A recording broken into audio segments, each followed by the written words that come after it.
नमस्कार, मैं चंद्रा और आप देख रहे हैं क्रिकेट की।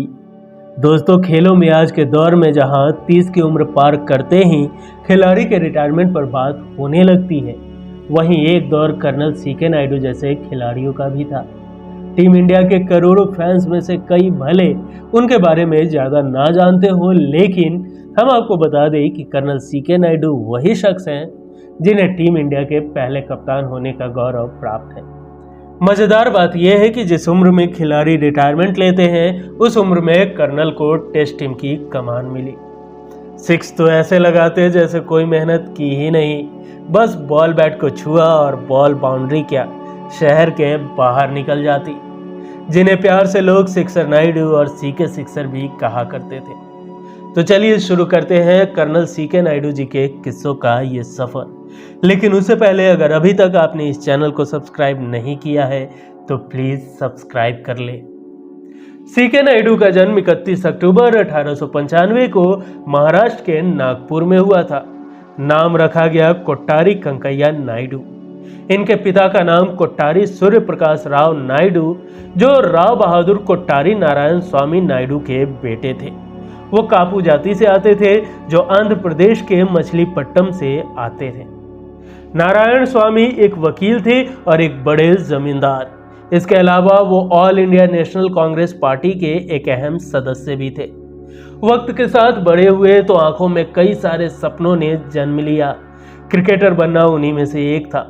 सीके नायडू ने अपने क्रिकेट करियर की शुरुआत महज 7 साल की उम्र में ही कर दी थी। तब वे अपने स्कूल में क्रिकेट खेलते थे। क्रिकेट के साथ साथ वो लॉन्ग जंप, हॉकी, टेनिस और भी कई खेलों के बेहतर खिलाड़ी थे, लेकिन उन्होंने इनमें से क्रिकेट को चुना।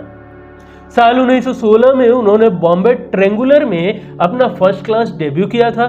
नायडू की मजबूत शारीरिक बनावट से प्रभावित होकर महाराजा तुकोजी राव होलकर ने साल 1924 में उन्हें इंदौर बुलाया था। यूरोपियंस के खिलाफ हिंदुओं के लिए वह नंबर 9 पर बल्लेबाजी करने आए, जब उनकी टीम 7 विकेट पर 79 रन बनाकर लड़खड़ा गई थी। तब सीके नायडू ने 100 मिनट में 187 गेंदों का सामना करते हुए 153 रन जड़े थे, जिनमें 11 लंबे लंबे छक्के और 13 चौके शामिल थे। इस पारी ने नायडू साहब को पहचान दिला दी थी। सीके नायडू लंबे लंबे छक्के लगाने के लिए जाने जाते थे, तब जब मैदानों की 95 यार्ड्स की बाउंड्री होती थी। नायडू साहब उसके भी 15 फीट बाहर छक्के मारते थे। नायडू के छक्कों का कोई जोर नहीं था, जबकि उस जमाने में अच्छे बल्ले भी नहीं होते थे। एक बार की बात है, नायडू बॉम्बे यूनिवर्सिटी के मैदान पर खेल रहे थे। तब उन्होंने इतना लंबा छक्का मारा था कि गेंद मैदान को पार करती हुई राजाबाई क्लॉक टावर पर लगी घड़ी पर जाकर लगी और वह टूट गई थी। इंग्लैंड में खेलते हुए एक बार सीके नायडू ने इतना लंबा छक्का मारा था कि गेंद दूसरे शहर में जाकर गिरी थी। वह मैच इंग्लैंड की 2 काउंटी टीम वॉरविकशायर और वॉस्टरशायर के बॉर्डर पर स्थित एक मैदान में खेला जा रहा था।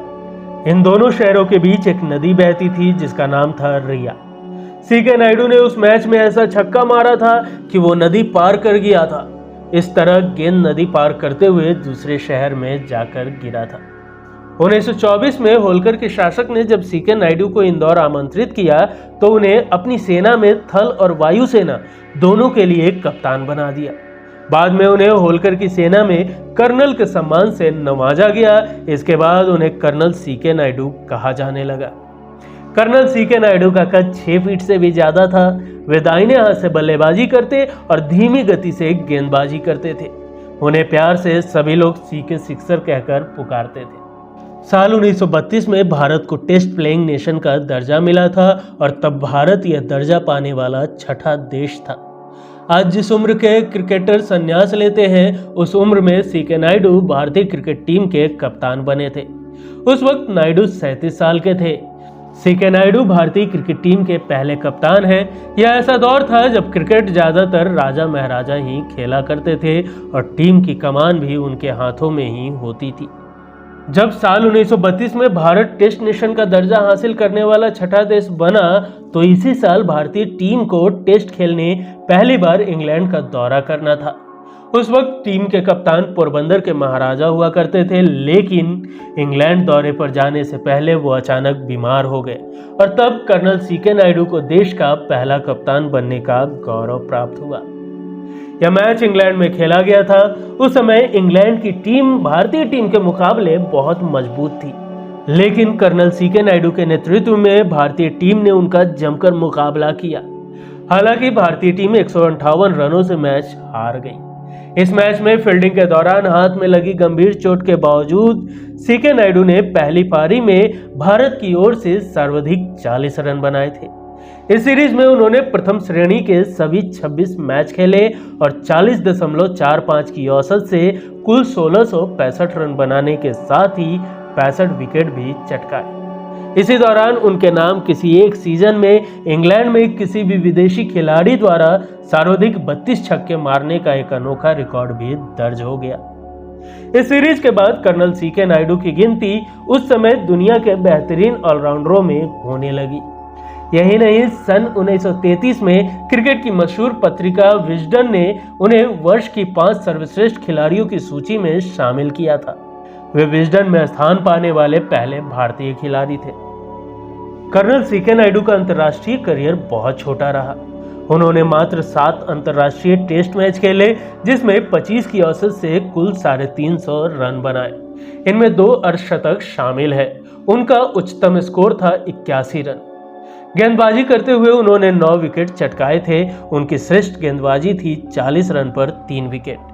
यह महज संयोग है कि कर्नल सीके नायडू ने अपना अंतिम टेस्ट मैच 15 अगस्त 1936 को उसी इंग्लैंड के खिलाफ खेला था, जिसके खिलाफ उन्होंने अपने अंतर्राष्ट्रीय करियर की शुरुआत की थी।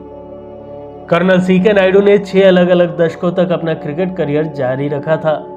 उन्होंने अपना अंतिम प्रथम श्रेणी मैच 62 साल की उम्र में साल 1956-57 में रणजी ट्रॉफी में खेला था, जहां उन्होंने उत्तर प्रदेश के लिए अपने करियर की आखिरी पारी में 52 रन बनाए थे। उन्होंने कुल 207 प्रथम श्रेणी टेस्ट मैच खेले, जिसमें 35.94 की औसत से कुल 11,825 रन बनाए। इसमें 26 शतक और 58 अर्धशतक शामिल है। उनका उच्चतम स्कोर 200 रन था। गेंदबाजी करते हुए उन्होंने 411 विकेट चटकाए। उन्होंने 12 बार एक पारी में 5 विकेट और 2 बार एक मैच में 10 विकेट हासिल की थी। प्रथम श्रेणी मैचों में उनकी श्रेष्ठ गेंदबाजी थी 44 रन पर 7 विकेट। क्रिकेट में उनके अतुलनीय योगदान को देखते हुए भारत सरकार ने 1955 में उन्हें तीसरे सर्वोच्च नागरिक सम्मान पद्म भूषण से सम्मानित किया था। इस तरह सरकार से यह सम्मान पाने वाले वो भारत के पहले क्रिकेटर बने। अगर देखा जाए तो कर्नल सीके नायडू का अंतर्राष्ट्रीय करियर बहुत बड़ा नहीं रहा, मगर असरदार रहा। इतना असरदार कि क्रिकेट से संन्यास लेने के बाद 1941 में वह बाथगेट लीवर टॉनिक के ब्रांड एम्बेसडर बनाए गए। वह पहले क्रिकेटर थे जिन्हें विज्ञापन में लिया गया था। क्रिकेट से संन्यास लेने के बाद सीके नायडू भारतीय क्रिकेट कंट्रोल बोर्ड के उपाध्यक्ष और चयन समिति के अध्यक्ष भी रहे। भारत के इस महान क्रिकेट कप्तान का 72 वर्ष की उम्र में 14 नवंबर साल 1967 को इंदौर मध्य प्रदेश में उनका निधन हो गया। कर्नल सीके नायडू की लोकप्रियता आज के क्रिकेटरों से किसी भी रूप में कम नहीं थी। क्रिकेट लेखक स्वर्गीय श्री डी रत्नागिर ने लिखा है कि स्कूली बच्चों ने अपनी कक्षाएं छोड़ दी और व्यवसायियों ने बॉम्बे जिम खाना में व्यापार करना बंद कर दिया जब उन्होंने सुना कि सीके नायडू क्रीज पर आ गए हैं। एक युवा लड़की को अपना ऑटोग्राफ देने के बाद सरोजिनी नायडू, जिन्हें नाइटिंगेल ऑफ इंडिया के रूप में जाना जाता है, उन्होंने उससे पूछा कि क्या वह जानता है कि वह कौन है, तो उसने जवाब दिया था, हाँ, आप सीके नायडू की पत्नी है। भारत सरकार की ओर से कर्नल सीके नायडू के सम्मान में उनके जन्म शताब्दी वर्ष 1995 में एक डाक टिकट भी जारी किया गया था। भारतीय टेस्ट क्रिकेट टीम के पहले कप्तान कर्नल सीके नायडू के जन्म शताब्दी वर्ष में बीसीसीआई ने उनके स्मृति में क्रिकेट के क्षेत्र में अतुलनीय योगदान के लिए लाइफ टाइम अचीवमेंट अवार्ड की शुरुआत की है। इसमें बीसीसीआई एक ट्रॉफी, एक प्रशस्ति पत्र और 25 लाख रुपए का चेक प्रदान करती है। भारत की अंडर 25 घरेलू टूर्नामेंट सीके नायडू ट्रॉफी उनके नाम पर खेली जाती है। उनके होम टाउन मछलीपट्टम में उनकी एक प्रतिमा है, जिसका उद्घाटन भारतीय टीम के पूर्व कप्तान अनिल कुंबले ने किया था। दोस्तों, नायडू साहब के बारे में अक्सर यह कहा जाता है कि वह बड़े सख्त और कड़क व्यक्ति थे, लेकिन सच यह है कि इसके साथ ही वे हंसी मजाक करने में भी पीछे नहीं रहते। यह उनके व्यक्तित्व की महानता थी कि वे किसी भी विषय पर विश्वास के साथ बोल सकते थे। तत्कालीन वायसरॉय लॉर्ड गेलिगन नायडू साहब के गरिमामय व्यक्तित्व के प्रशंसकों में से एक थे। नायडू साहब पहले भारतीय थे जिन्हें वायसरॉय ने अपने साथ वायसरॉय हाउस में रहने के लिए आमंत्रित किया। दोस्तों, कर्नल नायडू जी के किस्सों के सफर में आज के लिए यहीं तक। यह एपिसोड आपको कैसा लगा हमें कमेंट कर जरूर बताएं। सीके नायडू जी से जुड़ी आपके पास कोई भी जानकारी हो तो हमारे साथ शेयर जरूर करें। वीडियो पसंद आई हो तो इसे लाइक करना ना भूलें। मिलेंगे अगले एपिसोड में फिर किसी नई कहानी के साथ। तब तक के लिए नमस्कार।